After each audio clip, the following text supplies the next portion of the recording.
أهلا بيكم يا أمارات، يا رب تكونوا في خير وصحة وراحة بال. معاكم إيمان من قناة سر المطبخ مع إيمي. نصلي على النبي ونبدأ بسم الله. هنعمل النهاردة مع بعض اللحمة المشوية في البيت وتطلع معاكي مستوية جدا. أنا عملتها بطريقتين، هقولك إيه الأفضل فيهم. أول حاجة هعمل معاكم اللحمة اللي هي القطع، اللي هي المكعبات. عندي هنا نص كيلو لحمة، تكون قطعية ناعمة. أنا مستخدمة هنا قطعية اللحمة اللي هي بتنفع للبوفتيك. بالنسبة للتتبيلة بقى، عندي هنا حوالي كوباية مية بصل. بس خلي بالك، المفروض ان احنا بنحط ملح على البصل وهو بيتفرم عشان ينزل ميته. لا، انا مش عايزة نحط ملح خالص. فانت حاولي تستخدمي مثلا بصلتين كبار ولا حاجة، بحيث ان انت يعني ايه وتصفيهم كويس، بحيث ان انت تطلعي اكبر كمية مية منهم، او 3 بصلات حسب الحجم اللي انت هتستخدميه. وعصير طماطم متصفي برضو. اهم حاجة ما يكونش فيه طفل خالص عشان ما يتحرقش معانا واحنا بنشوي. وضفت هنا لو عندك زبادي، حطي معلقتين كبار. لو ما عندكيش، انا استخدمت هنا حوالي ربع كوباية لبن، وبتضيفي معلقتين. والتوابل هنضيف حوالي معلقة صغيرة أو نص معلقة صغيرة من ال7 بهارات، وحوالي نص معلقة صغيرة برضو فلفل أسود، ومعلقتين عسل أبيض صغيرين. بعد كده بقلب الخلطة دي كلها مع اللحمة كويس قوي.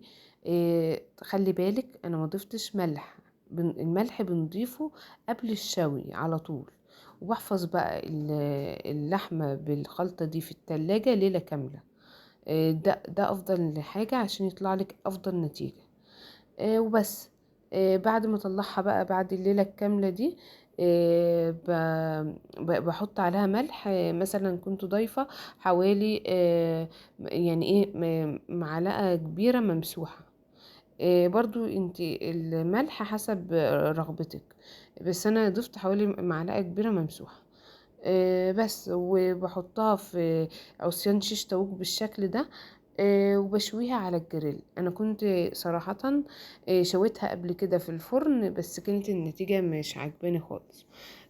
فقلت ان انا اجربها في الجريل، برضو عشان اعرف مدى كفاءته. بصراحة النتيجة كانت كويسة جدا. بعد ما رصيت بقى العصيان جنب بعض كده، طبعا انا كنت قايله لكم طريقه استخدام الجريل، ان انت بتدهني زيت حوالي معلقه كده قبل ما تحطي اللحمه اصلا، وتسيبيها تاخد صدمه.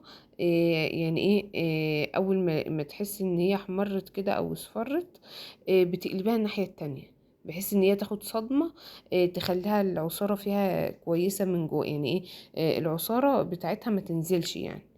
المهم، ضفت بقى جنبها كده قطع من الدهن. لو عندك ليا هتبقى احلى واحلى. الدهن ده بيشمعها من بره وبيخليها يعني ايه، في الشوي طعمها حلو يعني. وضفت جنبها هنا شوية خضار، عندي طماطمتين مثلا، فلفل، شطة، بصل، اي حاجة برضو حطها الناحية التانية كده. يعني ايه، ما بغطاهاش خالص غير بعد يعني ايه، ما تاخد وش من ناحيتين. اول ما تاخد وش من ناحيتين، بعمل الحركة دي بقى، اللي هو باخد من الخلطة بالفرشة كده، ويعني ايه بدهنها، يعني ايه، بدهنها من على الوش وبغطيها. هنا برضو ضفت شوية من الخلطة. طب ليه انا ضفت شويه من الخلطه؟ عشان لو انت سبتيها، هي مش زي الفراخ، اللحمه عايزه سوا كويس، فلازم تضيفي شويه من الخلطه. طب مثلا الخلطه احنا استخدمناها وخلصت، هتستخدم ميه سخنه، ماشي. كل شويه حبه بحبه صغيرين كده زي ما واضح في الفيديو. انا في الاول استخدمت الخلطه، وبعد كده استخدمت لها ميه سخنه تكون مغليه. هنا كنت طبعا قلت لكم ان انا بعد ما حطيت الميه ودهنتها غطيتها. غطيتها بقى بالغطا الازاز ده. وكل شويه اقلب فيها، يعني ما تخليهاش على جنب واحد، لا، كل شويه تقلبيها عشان تاخد سواها من جميع الجهات. يعني مثلا كل 10 دقايق كده او ربع ساعة اقلبيها على الناحية التانية. وطبعا الخضار تكوني بتقلبيه عشان ما يتلسعش منك. وهكذا تكرري نفس الخطوات دي. تدهني وشها وتحطي شوية الخلطة او شوية المية، وتقلبي في الخضار. الخضار هتلاقيه استوى بسرعة، هتشيليه. اللحمة بقى تقعدي تقلبي فيها يعني بالطريقة دي. انا سبتها بقى مدة قد ايه في السوا؟ ساعتين. بس ساعتين. خلي بالك. اول حاجة، اول ما خدت صدمة خلي بالك من طريقة التسوية. في الاول انا كنت خليتها على درجة 5، لحد ما خدت وش من ناحيتين الاتنين. واول ما انا جيت اغطيها بقى، يعني بعد ما حطيت لها الخلطة والخلطة بتاعتها ودهنتها، خليتها على 3. يعني ايه درجة الحرارة على 3، هديتها يعني. هنا كان الخضار استوى، طلعته لوحده. وغطيت اللحمة تكمل سوا. وقبل ما الساعتين يخلصوا بنص ساعة، ضفت لها رشة زيت خفيفة بالشكل ده. وجبت قطعة فحمة، حطيتها على النار شوية، وبعد كده حطيتها في فويل وحطيتها جنب اللحمة، وعلى رشة زيت. وغطيت الجريل.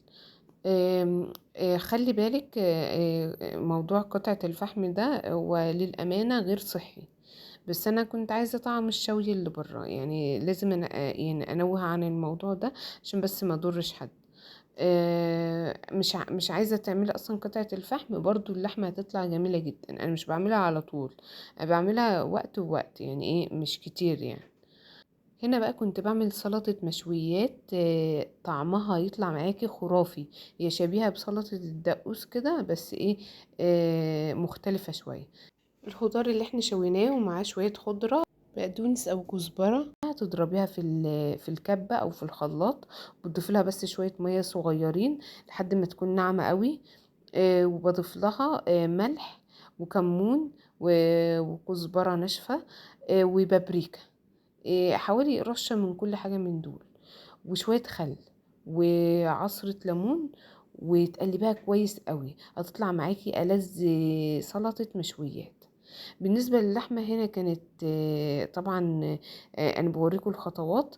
هنا كانت كل شوية اقلبها. بتقطعي بقى خضرة، كزبرة او بقدونس، وتحط عليها قطع اللحمة بعد ما استوت، وهتطلع معاكي بالجمال ده. وطبعا السلطة برضو كنت عاملاها جنبها وعاملة جنبها شوية طحينة. طحينة بالطريقة العادية، بس مزودة لها شبت مخليها طعمها تحفة. وشوية رز جنبها. لو مكملة معايا الفيديو لحد هنا، شرفيني باشتراكك معايا في القناة عشان يوصلك كل جديد، وما تنسيش اللايك لو عجبك طبعا الفيديو.